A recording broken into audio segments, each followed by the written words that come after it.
ఇక డీటెయిల్స్ లోకి వెళ్తే అభివృద్ధి సంక్షేమమే ధ్యేయంగా కూటమి ప్రభుత్వం పనిచేయడం జరుగుతుందని కాకినాడ రూరల్ ఎమ్మెల్యే పంత నానాజీ పేర్కొన్నారు. కాకినాడ నగరంలో స్థానిక నాగమల్లితోట జంక్షన్ వద్ద గల ఎస్పీసీఏ కేంద్రం వద్ద సీసీ రోడ్లు, డ్రైన్లు, పశువుల షెడ్ల నిర్మాణాలకు ఎమ్మెల్యే పంత నానాజీ, ఎమ్మెల్సీ కర్రి పద్మశ్రీ కూడా చైర్మన్ తుమ్మల రామస్వాములు శంకుస్థాపనలు చేశారు. ఈ సందర్భంగా వారు మాట్లాడుతూ 2.72 లక్షల కూడా నిధుల ద్వారా సీసీ రోడ్డు, పశువుల షెడ్లు, డ్రైన్లు నిర్మాణానికి శంకుస్థాపన చేయడం జరిగిందని తెలిపారు. భవిష్యత్తులో జంతు నివారణ సంస్థ మరింత అభివృద్ధికి కృషి చేయడం జరుగుతుందని పేర్కొన్నారు. ఈ కార్యక్రమంలో కాకినాడ మున్సిపల్ కమిషనర్ కూడా వైస్ చైర్మన్ భావన, రాష్ట్ర సివిల్ సప్లై డైరెక్టర్ కడలేశ్వరి, టీడీపీ రాష్ట్ర కార్యదర్శి వాసిరెడ్డి యేసుదాసు, జంతు నివారణ సంస్థ సభ్యులు, కూటమి నాయకులు తదితరులు పాల్గొన్నారు. ఈ రోజు ఇక్కడి నుంచి మళ్ళీ లోపలికి మోసుకోవడానికి మెన్ పవర్ ఈ రోజుల్లో చాలా కష్టమైపోతా ఉంది. మెన్ పవర్కి చాలా ఎక్కువ డబ్బు అవుతా ఉంది. దానివల్ల రోడ్లు కూడా నిర్మించి దగ్గరికల్లా మనం విజిటర్ వచ్చినా కానీ ఒకవేళ ఏదైనా మెటీరియల్ వచ్చినా కూడా దగ్గరికి వెళ్ళేటట్టు ఏర్పాట్లు చేయడం జరిగింది. మెయిన్ శుభ్రత, ఇక్కడ కావాల్సింది శుభ్రత. దానికి తగిన స్టాఫ్ని ఆమె ఇస్తానని చెప్పారు కమిషనర్ గారు. చాలా కృతజ్ఞత దానికి.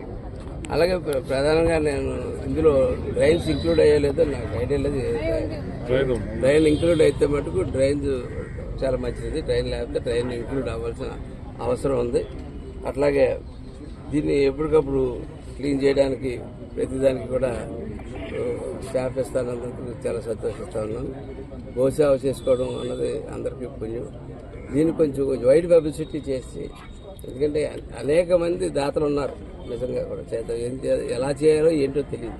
అది ఎలా చేయాలి ఏంటి అన్నది మనం కూడా మీ ద్వారా, మీడియా ద్వారా, డ్రైన్స్ కానీ, ఫ్లోర్ కానీ, షెడ్స్ రెనోవేట్ చేయడం కానీ, 2 షెడ్స్ కొత్తగా కూడా పెట్టడం కానీ, అన్ని పని మనం కూడా నుంచి under the leadership of collector గారు అది నుంచి అప్రూవల్ చేయడం జరిగింది. సో ఆ పని కొద్దిగా లీగల్ హర్డల్స్ వచ్చినాయి. But I'm very happy to state that we one that legal hurdle. అప్పుడు ఇది ఏం లేదు. సో మనం ఇప్పుడు వార్ మోడ్లో ఈ పని మొదలు పెడదాము. ఒక 2 monthsలో జూన్ ఎండ్ వరకు ఒక టార్గెట్ పెట్టేసి అన్ని పని కంప్లీట్ చేసేస్తాము. ఇక్కడ చాలా స్టెబిలిటీగా వస్తుంది. తర్వాత ఫాడర్ కానీ అన్నీ, నేను శానిటేషన్ స్టాఫ్ కూడా ఇక్కడ పెంచుతాను. ఒక ఫుల్ ఫ్లెడ్జెడ్గా పర్మనెంట్ సిస్టమ్ కానీ చూసి అదే ఇక్కడ మొదలు పెడతాము.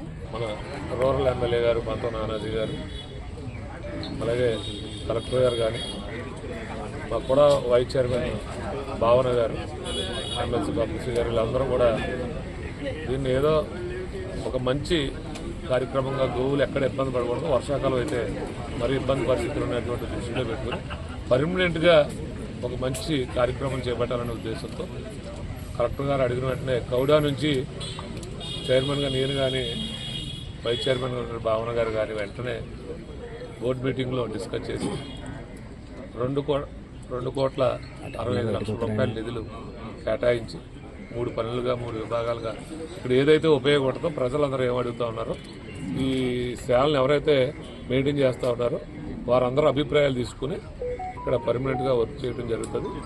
నానాజీ గారి ఆధ్వర్యంలో త్వరలోనే దీన్ని మళ్ళీ ఇనాగ్రేట్ చేసుకుంటామని ఈ సందర్భంగా తెలియజేస్తాం.